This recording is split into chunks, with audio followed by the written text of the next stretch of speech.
ہمارے مذہب کا نام اللہ نے رکھا، اللہ نے پسند کیا ہے۔ میرے بھائیوں، کیوں اسلام کو اللہ تبارک و تعالیٰ پسند کرتا ہے؟ اللہ تبارک و تعالیٰ نے آپ کا نام مسلمان کیوں رکھا ہے؟ اسلام کے اندر، قرآن کے اندر عبادت کرنے کا طریقہ، اللہ کو یاد کرنے کا طریقہ ہے۔ آپ کو 24 گھنٹے کی زندگی کیسے بتاؤ گے، اس کا طریقہ، اس کے احکامات قرآن کریم کے اندر موجود ہے، دنیا کی کسی کتاب میں نہیں ہے۔ یہ وہ قرآن ہے جس پر اسلام کی گائیڈ لائن ہے، قانون ہے، بلکہ اسلام کا قانون قرآن کی شکل میں۔ دنیا میں اور بھی مذہب ہیں، ان کے پاس نظام، سسٹم نہیں ہے، لیکن اسلام کے پاس سسٹم ہے، نظام ہے، وہ قرآن کی شکل میں ہے۔ کیا اللہ نے انسان کو پیدا کیا یوں ہی چھوڑ دیا کہ جاؤ جو من میں ہو کرو، آزاد رہو، شراب پیو، زنا کرو، جوا کھیلو، چغل خوری کرو، بے ایمانی کرو، فلمیں دیکھو؟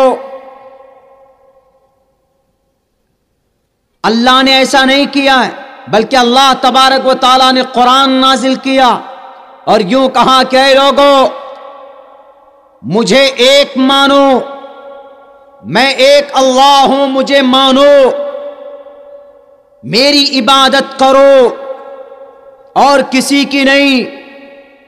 ایک اللہ ہے پوری دنیا میں، پورے برہمانڈ میں، رب العالمین، الحمدللہ رب العالمین، اسی ایک اللہ کو مانو۔ اور دوسری بات یہ 24 آورز، 24 گھنٹے میں 5 وقت کی نماز بھی پڑھو، 5 وقت کی نماز۔ ہمارے قرآن میں کوئی اختلاف ہے نہیں، بنگلہ دیش کا قرآن لے لیجئے، انڈیا کا قرآن لے لیجئے، دونوں سیم، کوئی فرق نہیں۔ پہلا پارہ سورہ فاتحہ، سورہ بقرہ، دوسرا سیقول، تیسرا پارہ تلک الرسل، چوتھا لن تنا، پانچواں پارہ والمحصنات، چھٹا لا یحب اللہ، وَإِذَا سَمِعُوا وَلَوْ أَنَّنَا، ایسے ہی قرآن کا لاسٹ ختم ہوتا ہے من الجنۃ والناس۔ بنگلہ دیش کے قرآن میں بھی 30 چیپٹر، 30 پارے ہیں، بھارت کے قرآن میں بھی 30 پارے، افغانستان کے قرآن میں بھی 30 پارے، عرب کنٹریز کے، حجاز مقدس کے قرآن میں بھی 30 ہی پارے ہیں۔ دنیا کے کسی بھی ملک کو آپ کے قریب میں میانمار، برما ہے، برما والوں سے پوچھو کہ تمہارے پاس جو قرآن ہے کتنا پارہ ہے، کتنے چیپٹر ہیں، کتنے الفاظ ہیں؟ وہ کہیں گے کہ 30 پارے کا قرآن ہے، ہمارے پاس بھی 6666 آیتیں ہیں۔ ہماری کتاب، ہمارا جو قرآن ہے، دنیا کے کسی بھی ملک میں چلے جاؤ ایک ہی ملے گا، کوئی تبدیلی نہیں ہے۔ قرآن کریم کے لفظوں میں کوئی تبدیلی نہیں ہے۔ یہ ہے اسلام کی صداقت۔ اسی لیے اسلام کو اللہ تبارک و تعالیٰ کہتا ہے ان الدین عند اللہ الاسلام، کہ میرے نزدیک اسلام پسندیدہ دھرم ہے، اس کے اندر کوئی اختلاف نہیں ہے۔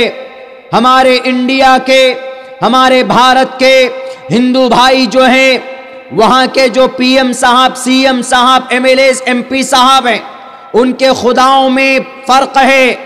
33 کروڑ خدا ہے، رب ہے ان کا، لیکن مسلمانوں کا خدا، چاہے بنگلہ دیش کا مسلمان ہو، بھارت کا مسلمان ہو، نیپال کا مسلمان ہو، سب کا خدا ایک، سب کا کلمہ ایک، لا الہ الا اللہ محمد الرسول اللہ۔ دنیا کے کسی بھی ملک میں چلے جاؤ، سب مسلمانوں کا خدا ایک، قرآن کریم ایک، کلمہ ایک، نماز 5 وقت کا ہی فرض ہے۔ ایسا نہیں ہے کہ بنگلہ دیش والوں پر 6 وقت کی نماز فرض ہے، نہیں، 5 وقت کی نماز، ظہر، عصر، مغرب، عشاء، فجر کی نماز پڑھتے ہیں۔ ٹوٹل مسلمان ان انٹائر ورلڈ جتنے بھی مسلمان ہیں سب پر 5 وقت کی نماز فرض ہے. اور مسلمان نماز پڑھتا بھی ہے. لوگ پوچھتے ہیں کہ نماز اگر پڑھو گے کیا فائدہ ہوگا؟ کہتے ہیں کہ نماز اگر پڑھیں گے تو اللہ برائی سے بچائے گا. ان الصلاۃ تنہی عن الفحشاء والمنکر. اے مسلمانوں نماز پڑھو. اقیموا الصلاۃ. نوجوانوں خصوصاً ہمارے جتنے بھی نوجوان ہیں ینگ ہیں ہماری طرح. I am also 34 years old. میں بھی ایک جوان ہی ہوں. نماز to offer salah 5 times a day. 5 وقت کی نماز پڑھو. It's your great responsibility. نماز ایک ایسی عبادت ہے. ہندو بھائی جو ہمارے بھارت میں زیادہ ہیں, آپ کے بنگلہ دیش میں بھی ہیں, ان کا ایک خدا ہے, ان کا ایک پرماتما جن کا نام رام ہے, رام چندر جی, شری رام چندر جی. ان کا ایک خادم تھا جن کا نام ہنومان ہے, ہنومان جی. تو شری رام نے بھی ہنومان کو نماز بتایا ہے, نماز سکھایا ہے. رام چندر جی نے ہنومان کو بھی نماز سکھایا ہے. کیسے؟ پتھما دارکا. نماز میں سب سے پہلے ہم لوگ کیا کرتے ہیں؟ سب سے فرسٹ نیت کر کے کھڑے ہو جاتے ہیں. وضو کرتے ہیں, پہلے وضو کی نیت کے بعد کھڑے ہو کر اللہ اکبر. اس کو تکبیر تحریمہ بولتے ہیں. تکبیر تحریمہ.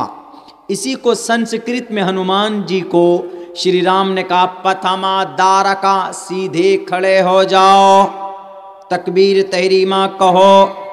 پتھما دارکا جیوا دیو ددین مجیتے تریتیانن کو ڈلا کاریہ چترتر دیو چندر کا پنچم وندو سنیکتا. سنسکرت ہے. شری رام چندر جی ہنومان جی کو نماز سکھا رہے ہیں کہ ہنومان نماز پڑھو, رکوع کرو, سجدہ کرو, بیٹھ کر درود شریف پڑھو, التحیات پڑھو. ہمارے نماز کا تذکرہ رامائن میں بھی ہے. ہنومان جی کو بھی بتا رہے ہیں. کون؟ شری رام چندر جی. نماز پڑھیں گے تو کیا فائدہ ہوگا؟ بری باتوں سے رک جائیں گے.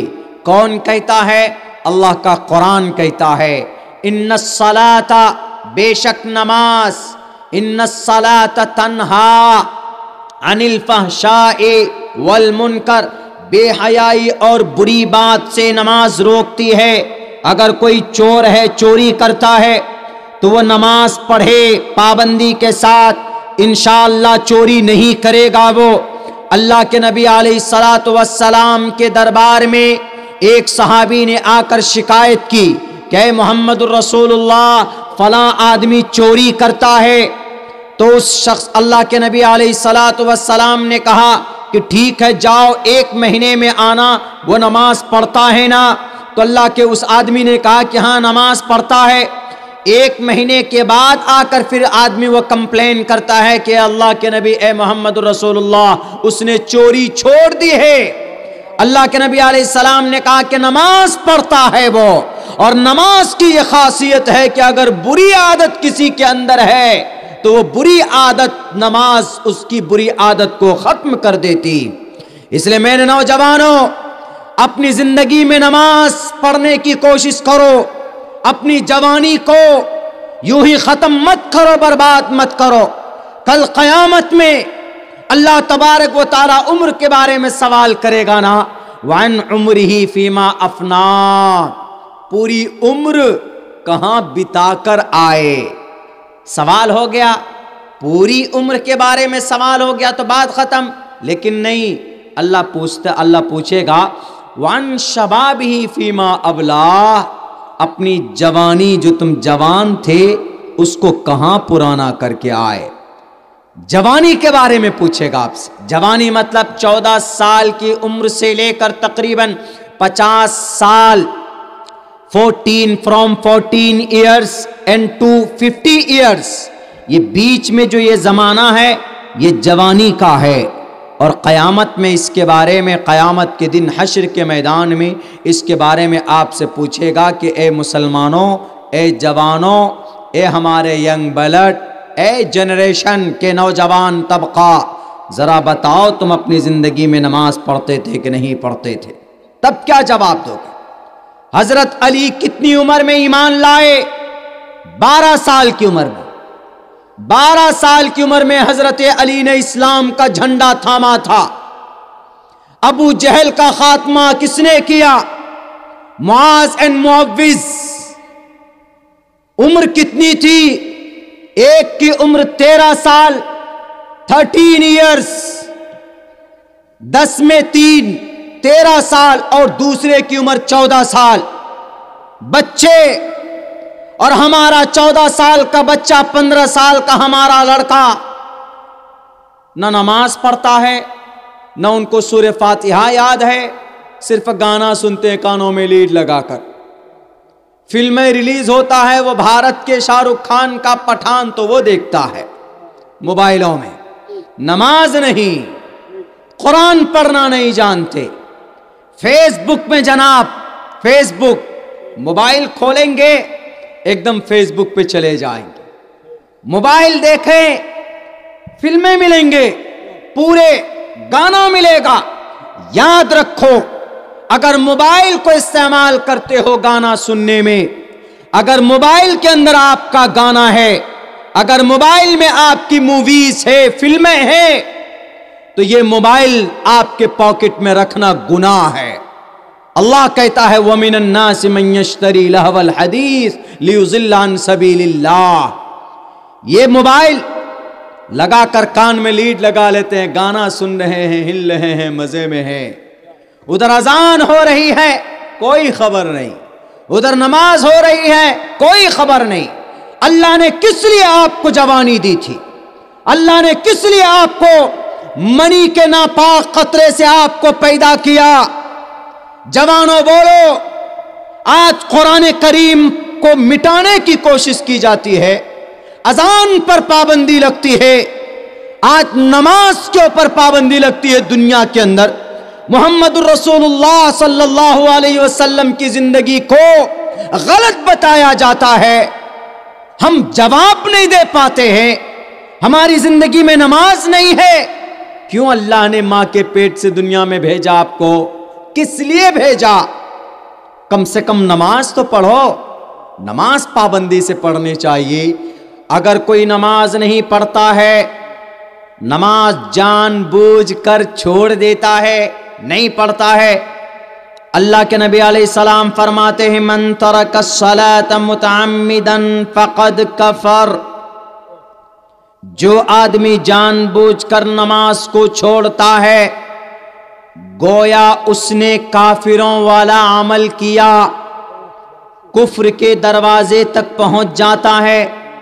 کفر، کافر کس کو بولتے ہیں؟ جو اللہ کو نہیں مانتا ہے، اللہ کے قانون کو نہیں مانتا ہے، جس کے لیے ہمیشہ فی نار جہنم خالدین فیہا ابدا، ہمیشہ جہنم میں رہے گا وہ۔ دو بڑے امام، امام احمد ابن حنبل، امام اسحاق بن راہوے رحمت اللہ علیہ، یہ دونوں لوگ کیا کہتے ہیں کہ کافر نہیں ہوا، یہ کافروں والا عمل نہیں کیا، بلکہ وہ کافر ہو گیا جو جان بوجھ کر نماز کو چھوڑتا ہے۔ جب جانتا ہے کہ اللہ نے ہم کو نماز کے لیے پیدا کیا ہے تو کیوں نماز نہیں پڑھتا؟ کس لیے نماز نہیں پڑھتا؟ کس نے روکا؟ کیا ہمارے بنگلہ دیش کے جو پرائم منسٹر ہیں شیخ حسینہ، اس نے منع کیا نماز پڑھنے سے؟ نہیں۔ کیا ہمارے بھارت کے اندر مودی جی نے منع کیا نماز پڑھنے سے؟ نہیں۔ کیا امریکہ کا وہ ڈونلڈ ٹرمپ پہلے جو تھا اس نے نماز پڑھنے سے منع کیا؟ نہیں۔ تو پھر نماز کیوں نہیں پڑھتے؟ کس نے منع کیا؟ تو اس سے یہ پتا چلتا ہے کہ ہم لوگ جان بوجھ کر نماز چھوڑتے ہیں۔ جب کوئی قوم جان بوجھ کر اپنے نبی کی، اپنی شریعت کی باتوں پر عمل نہیں کرتا ہے، تو اللہ تبارک و تعالیٰ پھر وہاں عذاب نازل فرماتے، عذاب نازل فرماتے۔ تاریخ گواہ ہے، حضرت موسیٰ علیہ السلام کی قوم نے ان کی باتیں نہیں مانی تو اللہ تبارک و تعالیٰ نے بنی اسرائیل کو بندر بنایا کہ نہیں بنایا؟ حضرت صالح علیہ السلام کی قوم نے نافرمانی کی، اللہ تبارک و تعالیٰ نے پوری قوم کے اوپر آگ کی بارش کی۔ حضرت شعیب علیہ السلام کی قوم نے نافرمانی کی، اللہ کی بات نہیں مانی تو حضرت شعیب علیہ السلام کی قوم کو بھی اللہ نے تباہ و برباد کر دیا، ہلاک کر دیا۔ حضرت نوح علیہ السلام کی قوم نے بات نہیں مانی